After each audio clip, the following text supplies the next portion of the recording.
1절까지 말씀으로 하나님은 기억하신다, 하나님은 기억하신다, 이런 제목으로 말씀의 은혜를 나누고자 합니다. 우리 삶에서 예배가 무너지면 우리의 신앙생활은 뿌리채 흔들리게 됩니다. 가랑비에 옷 젖는 줄 모른다는 말이 있죠. 이 말이 의미하는 것은 대수롭지 않은 것이라도 자꾸 거듭되면 무시할 수 없을 정도로 크게 됨을 비유적으로 이르는 말입니다. 우리가 매일 하나님 앞에 나와서 기도하고 찬송하고 예배를 드리는 것이 우리의 신앙생활에서 영적인 근육이 됩니다. 얼마 전에 그 TV를 봤더니 88세인가 되신 할아버지인데요, 60세부터 근육 운동을 했다고 그래요. 근데 뭐 팔뚝이 보통 굵은 게 아니에요. 그러면서 벌써 자기 친구들은 많이 이 세상을 떠났는데 어떤 그 건강을 자기가 아주 근육맨이더라고요. 인생은 근육이다 이렇게 얘기할 정도로 얘기를 하던데, 우리가 마찬가지입니다. 매일 하나님 앞에 나와 기도하고 찬송하고 예배를 드리는 것이 우리 신앙의 뭐다? 영적인 근육이 된다. 우리 몸의 근육도 단련을 시키면 튼튼해지듯이 우리의 영의 근육도 영적인 생활을 지속해서 할 때 단련되어 강화됩니다. 그러므로 느헤미야는 무너진 예루살렘 성벽을 봉헌하는 일 못지않게 중요하게 생각한 것이 제사장과 레위 사람에게 날마다 쓸 몫을 주고 그들이 자신에게 주어진 사명을 감당하도록 하였습니다. 예루살렘 성벽이 외형적이라면 예배는 내면적이었던 것이죠. 그러니까 느헤미야가 왜 이 제사장들과 레위 사람들을 불러 모았느냐? 결국 이들을 통해서 예배 회복이 되기 때문에 그렇습니다. 예배 회복이. 그래서 제가 우리 교회에서도 교회학교 각 부서 목회자들을 세운 이유가 바로 거기 있거든요. 뭐 권사님들이나 집사님들 가운데도 훌륭한 분이 계시지만 그래도 부서에 목회자가 한 사람이 세워짐으로써 그 목회자를 중심으로 그 부서가 몇 명이 모이더라도 이렇게 이끌어 가야 된다는 것이죠.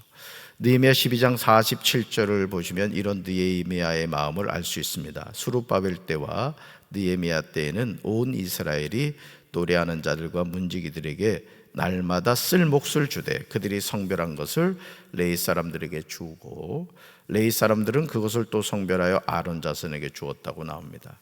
성전에서 봉사하는 이들이 쓸 몫을 주었다는 거죠. 그러니까 쉽게 말하면 그들이 살아갈 수 있도록, 생활할 수 있도록 해 주었다 이거죠. 사실 우리나라 그 한국 교회 같은 경우, 저도 부목사 생활을 이제 16년을 이렇게 했습니다만은 참 인색합니다. 진짜 인색해요. 제가 인천 내리교회 부임했을 때도 정말 이렇게 뭐 그런 거에 크게 저는 생각은 하지 않았습니다만, 이 돌이켜 보면은 정말 교회가 거기다 한 1,500명 가까이 모이는 교회인데도 불구하고 목회자에 대한 예우가 참 박했어요. 하깃교회 갔을 때도 마찬가지였고, 담임 목사님이 그냥 엄한 데다가 30억을 빚을 내 가지고 그냥 맹지죠. 산을 사놓은 거예요. 산을. 비전밸리를 만든다고 해가지고 교회가 부도가 날 뻔했습니다. 그러니까 선임 장로님이 오셔가지고 목회자들 사례비를 못 올려준다는 거예요. 그래서 한 번인가 두 번 10만 원씩 올려주고는 세상에 그냥 제가 거기 있는 동안 사례비를 올려주지 않더라고요. 그러니까 여러분들이 참 그래 제가 담임 목사가 되고 우리 교육자들 그런 부분에 있어서 우리 장로님들한테 제가 지금 많이 좀 말씀을 드립니다만, 어쨌든 성전에서 봉사하는 이들이 쓸 몫을 주었다는 거죠. 그날에 그들은 모세의 책을 백성에게 읽어 주었습니다. 그러다가 그 책에 암몬 사람이나 모압 사람은 하나님의 회중에 참석할 수 없다고 적힌 것을 알게 되었어요. 이 모세의 책이 무엇이겠어요? 모세 오경이죠. 그러니까 창세기, 출애굽기, 레위기, 민수기, 신명기, 이걸 이제 모세 오경이라고 하거든요. 그러니까 그 모세 오경 성경 말씀을 읽다 보니까 암몬 사람이나 모압 사람은 하나님의 회중에 참석할 수 없다, 이걸 알게 되었어요. 우린 여기서 아주 중요한 사실을 알게 되죠. 그것은 우리가 하나님의 말씀을 읽을 때 하나님은 우리에게 우리가 이전에 깨닫지 못한 것을 깨닫게 하신다는 거예요. 그러니까 여러분, 우리가 하나님의 말씀을 이렇게 주야로 묵상하다 보면 그때그때 하나님이 말씀을 깨닫게 하신다는 거예요. 아멘. 예. 그러니까 검은 건 글씨고 허영계 종이가 아닙니다. 그러니까 여러분들이 어떤 하나님의 음성을 듣고 싶고 하나님의 말씀을 알기 원하면 성경을 꾸준히 읽으셔야 돼요. 그러다 보면 어느 한 말씀이 여러분 가슴에 이렇게 꽂히는 말씀이 있단 말이에요. 아, 이런 말씀이 있었네? 심지어 그런 경우도 있거든요. 그게 하나님이 우리에게 주시는 말씀이죠. 시편 119편 112절에 시편 기자는 하나님께 놀라운 고백을 하죠. 같이 읽습니다. 이 목숨 다하는 날까지 주님의 법을 따라 살리라. 마음 굳게 먹었습니다. 아멘. 이 목숨 다하는 날까지 주님의 법을 따라 살리라. 뭐예요? 하나님의 말씀을 붙잡고 살겠다는 거예요. 천지가 요동하고 막 주변 사람들이 막 큰일 났다고 하는 때라도 하나님의 자녀는 하나님의 말씀을 붙잡고 죽을 때까지 산다는 것이죠. 할렐루야. 마음을 굳게 먹었다는 거죠. 사랑하는 성도 여러분, 우리의 목숨이 다하는 날까지 우리는 이 세상을 어떻게 살아야 됩니까? 주님의 법을 따라 살아야 되는 거예요. 아멘이십니까? 그러니까 하나님의 자녀가 하나님의 말씀을 벗어나면요, 하나님의 자녀가 아닙니다. 어제도 나온 자승 스님, 이번에 자살하신 분, 세상에 문화부 장관이 아니 자살한 중한테 무슨 우리나라 최고의 상이 무궁화장인가 그거거든요. 그래서 그거를 준다는 거야. 너무 웃기지 않습니까? 그러면서 그 밑에 이렇게 내용을 보니까 오히려 방화죄로 1년인가 뭐 실형을 받아야 되는 상황이라는 거예요. 그 불을 질렀잖아요. 그런 중한테다 세상에 우리나라 최고의 상을 준다는 게 상식적으로 말이 됩니까, 여러분? 그냥 정말 나라를 위해 기도해야 됩니다. 거기에 대통령 내외가 가가지고 그 사람 예수 믿는 사람 아닙니다. 윤석열이 예수 믿는 사람 아니에요. 어릴 때 몇 번 다녔는지 모르겠습니다만은 정말 기도해야 될 것 같아요. 아멘. 그러니까 하나님의 자녀는 주님의 법을 따라야 된다. 하나님의 말씀을 따라 살겠다고 굳게 마음을 먹어야 된다는 거예요. 여러분, 그래서 어떤 사람이 그 얘기를 하더라고요. 저는 작심삼일입니다. 그 얘기를 하니까 이게 조언해 주는 분이 작심삼일 끝나는 날 또 작심삼일을 하라는 거야. 아멘. 네, 그 얘기를 하더라고요. 그러니까 하나님의 자녀는 하나님의 말씀을 따라 살겠다고 굳게 마음을 먹어야 돼요. 그렇지 않으면 우리는 삶의 여정에서 낙오하게 되죠. 그렇다면 왜 하나님은 암몬 사람이나 모압 사람은 하나님의 회중에 참석할 수 없다고 했을까? 그 근거가 있을 거 아니에요. 느헤미야 13장 2절에 그 이유가 나옵니다. 아브라함의 조카 롯의 후손인 암몬 사람과 모압 사람은 애굽에서 탈출하여 나온 이스라엘 백성을 음식과 물을 가지고 따뜻하게 맞아들이지 않았다는 것이죠. 오히려 그들은 발람을 고용해서 이스라엘을 향해 저주하게 했습니다. 그러나 우리 하나님께서 그 저주를 복으로 바꾸어 주셨다는 거죠. 여러분, 하나님이 성경에 보면 원수는 내가 갚을게, 네 손에 피 묻히지 마라, 이런 말씀의 내용이 나오거든요. 바로 이 말씀인 거예요. 내 백성을 너희가 출애굽하여 가나안 땅을 향해 가는데 너희들이 저주하고 대접하지 않았지? 누가 기억하신 거예요? 하나님이 기억하신 거예요. 그러니까 하나님의 자녀를 누가 해꾸지하면요, 하나님이 기억하신 거예요. 너 내 자녀 건드렸어? 두고 보자. 하나님이 그러신다는 거야. 얼마나 좋아요. 여러분은 손에 피 묻히지 말고, 여러분 이렇게 괴롭히는 사람이 있으면 아버지 얘가 자꾸 괴롭혀요, 이름 말씀드릴까요? 개똥이 하고 알려드리라고. 하나님이 블랙리스트에 쏘는 거예요. 개똥이, 네가 내 자녀 건드렸지, 두고 보자. 하나님이 두고 보면 무섭거든요. 사랑하는 성도 여러분, 삶의 여정에서 힘들고 어려울 때가 왜 없겠습니까? 그냥 평범하게 살고 싶은데, 아니 평안한 삶을 살고 싶은데 그것이 잘 되지 않을 때가 있습니다. 모압과 암몬 사람들처럼 이유 없이 나를 저주하려고 하는 사람들이 있다는 거죠. 여러분, 모압과 암몬 족속이 어떻게 시작됐습니까? 그 롯과 그 큰딸 두 딸 사이에서 태어난 족속이 모압과 암몬 족속이란 말이에요. 아브라함의 조카예요. 그러면 사실 먼 친척이 아니라고요. 그럼에도 불구하고 자기 동포들이, 자기 그 어떤 핏줄들이 애굽에서 오랫동안 종로로 타다가 가나안 땅을 향해 가는데 세상에 따뜻하게 대접해 주기는 고사하고는 오히려 저주를 하게 했다는 것이죠. 그러나 하나님이 그 저주를 돌이켜 복이 되게 해주셨다는 거죠. 여러분, 오늘 우리 삶도 마찬가지예요. 우리에게 복을 주신 분은 하나님이신 줄로 믿습니다. 다윗은 시편 3편 6절에서 주의 성산에서 응답하시는 하나님을 믿고 이렇게 분명하게 고백해요. 같이 읽습니다. 천만인이 나를 에워싸 진친다 하여도 나는 두려워하지 아니하겠다. 아멘. 이런 당당함을 가져야 돼요. 천만인이 나를 에워싸 진친다 해도 나는 두려워하지 않겠다. 왜? 누구 때문에? 하나님 때문에. 할렐루야. 매일 매순간 우리가 바라볼 것은 나를 에워싸 진치고 있는 천만인이 아니라는 거죠. 나의 방패가 되시고 나의 영광이 되시고 나의 머리를 되시는 하나님을 바라봐야 될 줄로 믿습니다. 그렇게 할 때 우리는 어떤 상황에서 하나님을 바라봄으로 승리하게 된 거예요. 어떤 상황에서. 이 바라봄이 중요한 거예요. 같이 읽습니다. 하나님의 말씀을 듣고 깨달았으면 우리는 그 말씀대로 행동을 옮겨야 합니다. 아멘. 하나님의 말씀을 듣고 깨달았으면 그 말씀대로 행동에 옮겨야 된다. 그러니까 여러분, 어떻게 보면 우리가요, 똑같은 인생을 살아가면서도 되는 인생과 안 되는 인생의 차이점은 뭐냐?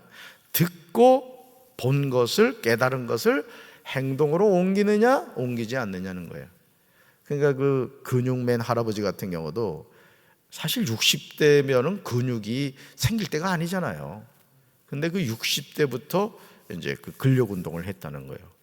아주 머리도 그냥 빡빡 깎고 그냥 아주 당차 보이더라고. 근육 자랑하려고 하는지 그 유퀴즈에 나왔어요. 유퀴즈에 이 뭐야, 저기를 입고 왔더라고. 시커먼 러닝 셔츠를 입고 왔더라고. 그러면서 그 이제 60대 근육 운동을 한다 그러니까 친구들이 그러더래요. 야, 죽을 날이 가까운데 무슨 근육 운동이냐. 그런 친구들은 다 죽었대. 그런데 이 친구의 말을 듣고, 이 근육맨 할아버지 말을 듣고, 그래, 야, 우리 한번 해보자. 그 친구는 지금도 살아있다는 거야. 그러니까 오늘 이 새벽에 말씀의 은혜 받고 우리 성도들도 이 나이가 어때서 근육 운동하면 100세까지 팔팔하게 살 줄로 믿습니다. 아멘 하신 분만 그래 될 줄로 믿습니다. 그러니까 여러분, 오늘 우리가 어떤 마음가짐을 갖고 사느냐가 중요하죠. 그러니까 듣고 깨달은 건 뭐 해야 된다? 행동으로 옮겨야 된다, 이거죠. 느헤미야 13장 3절에서 백성이 이 율법을 듣고 그 섞인 무리를 이스라엘 가운데서 모두 분리한 거예요. 보세요. 듣고 깨달았더니 어떻게 해요? 행동으로 옮기는 겁니다. 그러니까 여러분, 오늘 우리가 말씀을 들었다, 깨달았다, 그러면 행동해야 되겠구나, 이걸 여러분이 알아야 된다는 거죠. 우리 안에서 섞여 있는 암몬 사람과 모압 사람을 분리해야 돼요. 여러분, 하나님이 제일 싫어하는 게 섞이는 겁니다. 그래서 성경을 보면 밭에도 곡물을 섞어서 심지 말아라.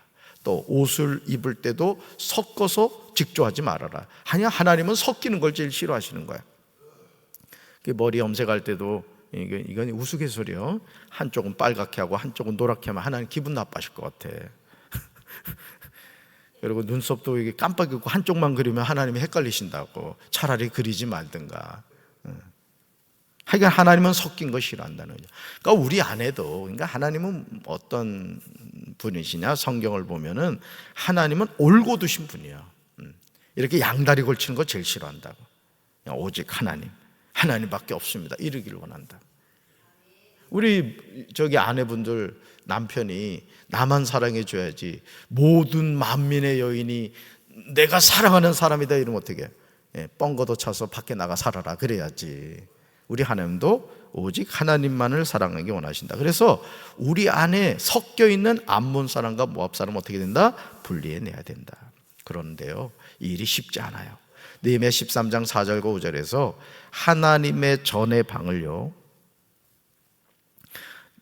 하나님의 전의 방을 받은 제사장 엘리야십이 도비아와 가까이 지내므로 도비아를 위하여 한 큰 방을 만드는 것을 보게 됩니다. 그러니까 여러분, 적은 내부에 있는 거예요.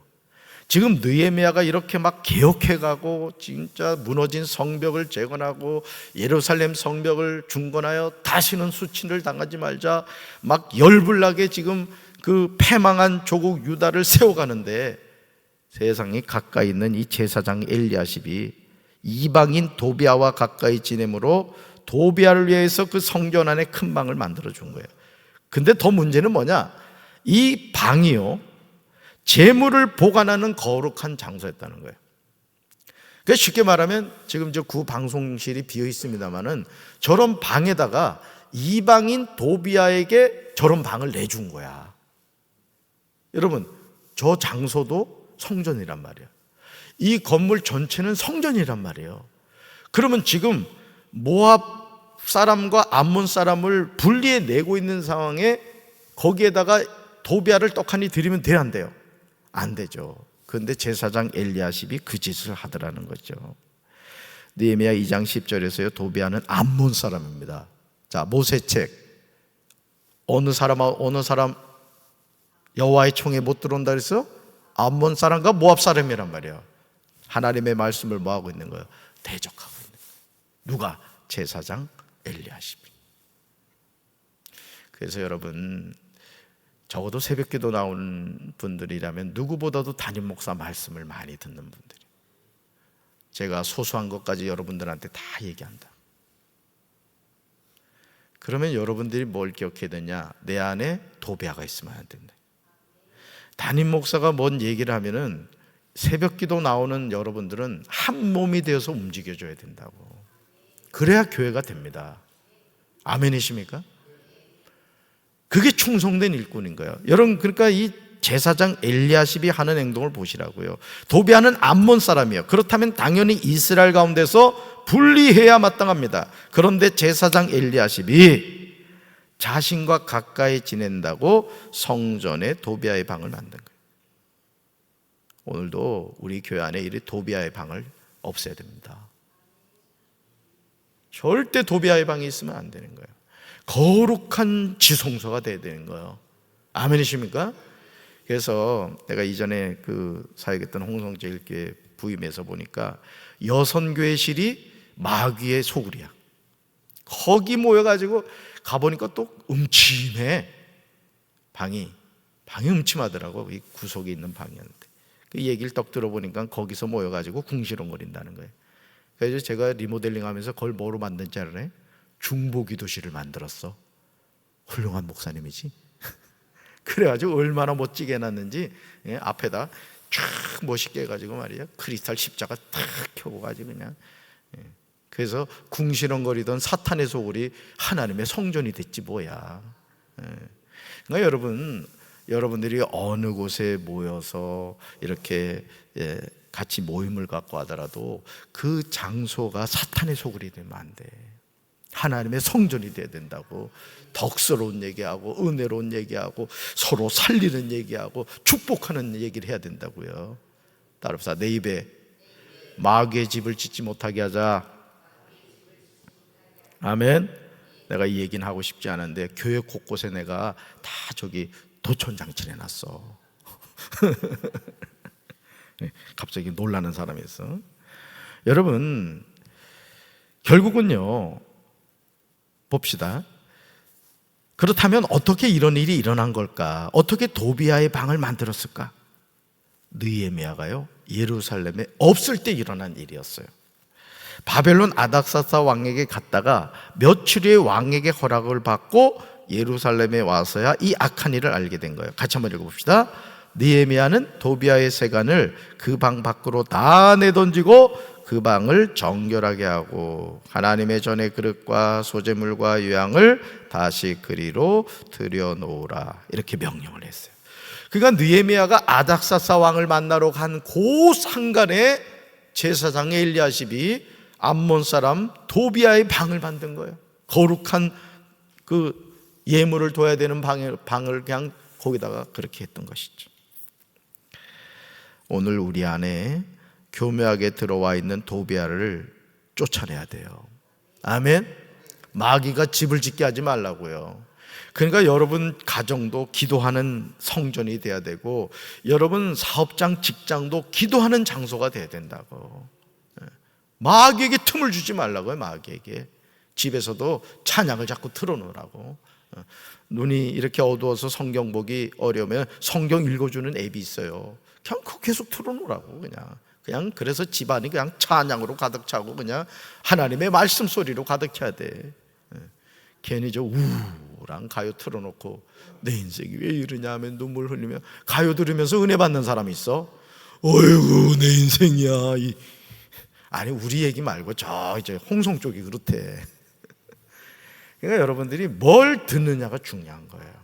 하루를 살면서도 죽겠다 하는 사람은 죽어, 살겠다 하는 사람은 사는 거라고. 아멘? 그렇습니다. 그래서 여러분, 우리가 우리 안에 교막에 들어있는 도배를 쫓아내는데, 그렇지 않으면 우리가요 하나님의 말씀에 온전하게 순종할 수 없어요. 느헤미야 13장 10절을 보시면, 여러분 성경 보세요. 10절. 우리는 충격적인 장면을 보게 되죠. 온전한 예배가 무너진 거예요. 느헤미야는 백성들이 레위 사람들에게 줘야 할 몫을 주지 않는 것을 알게 되었어요.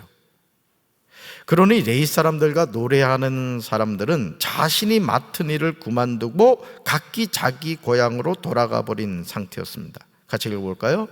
느헤미야는 하나님의 성전을 이렇게 내버려 두었느냐고 관리들을 꾸짖고 그 레위 사람들을 불러 모아 다시 제자리에 세웠습니다. 아멘. 레위 사람들에게 줘야 할 몫이 뭐겠어요? 여러분, 레위 사람들은 자기 분깃이 없단 말이에요. 다시 말해서 이스라엘 백성들이 그 분깃을 이렇게 나누어 준 것을 가지고 생활했다고요. 오늘날로 말하면 우리 성도들이 이렇게 헌금을 하나님 앞에 봉헌을 하잖아요. 그럼 봉헌한 것의 일부를 우리 목회자들의 사례비로 준다고. 그럼 목회자들은 그 사례비를 가지고 이제 한 달을 살아가는 것이죠. 근데 지금 그것을 주지 않았다. 결국 레위 사람들 살 수 없으니까 이제 흩어졌던 것이죠. 그런데 다시 느헤미야가 이 레위 사람들을 불러 모았다는 거죠. 느헤미야 한 사람의 역할이 이렇게 중요한 겁니다. 느헤미야 13장 13절에서 느헤미야는 제사장 셀레마와 서기관 사독과 레위 사람 부다야에게 창고를 맡겼습니다. 그리고 삭굴의 아들 하난에게 그들을 도우라 이렇게 했습니다. 그들이 정직하다는 것은 누구나 다 알고 있었어요. 그러니까 정직한 사람, 제사장 엘리야십과 같은 사람이 아니라 하나님을 경외하고 지혜가 있는 정직한 사람을 세워서 그 일을 감당하게 했다는 거죠. 그들은 동료들에게 돌아갈 몫을 나누어 주는 일을 했던 거예요. 느헤미야 13장 14절에서 느헤미야는요 이렇게 하나님께 간절하게 기도하죠. 같이 읽습니다. 내 하나님이여, 이 일로 말미암아 나를 기억하옵소서. 내 하나님의 정과 그 모든 직무를 위하여 내가 행한 선한 일을 도말하지 말아달라. 이렇게 하나님께 간절하게 기도합니다. 여러분, 오늘 이 느헤미야 13장을 이래 보면요, 여러분 뭐 읽고 오신 분은 없겠습니다만은, 자 보세요. 저를 한번 따라와 보세요. 자 14절 한번 가보세요. 여러분 성경으로, 여러분 성경을 봐요. 자 뭐라고 하죠? 내 하나님이여, 이 일로 말미암아 나를 기억하소서 그랬죠? 자 뒤로 넘겨서 자 보세요. 또 어디를 보냐면 22절 보세요. 22절 보면 뭐 쭉 나옵니다. 그러면서 세 번째 줄 끝에 내 하나님이여, 나를 위하여 이 일도 기억하시옵고 주의 크신 은혜대로 나를 아끼시옵소서 그랬죠. 그죠? 자 그러면서 또 어디로 가냐면 29절로 가보세요. 29절 한번 읽어봅시다.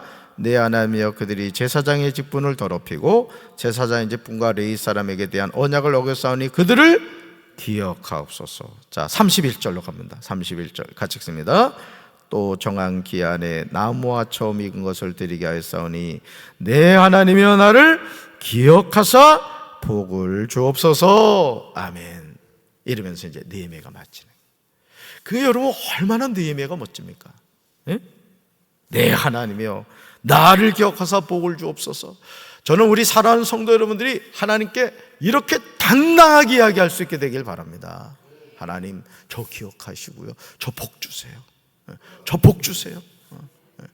그러면 하나님 또 물으실 수 있어요. 왜 복을 왜 너한테 줘야 돼? 하나님 모르세요? 저 하나님을 위해서 쓸 거고요, 이웃을 위해 쓸 거고요, 멋지게 쓸 거예요. 한번 줘보시기나 하세요. 할렐루야.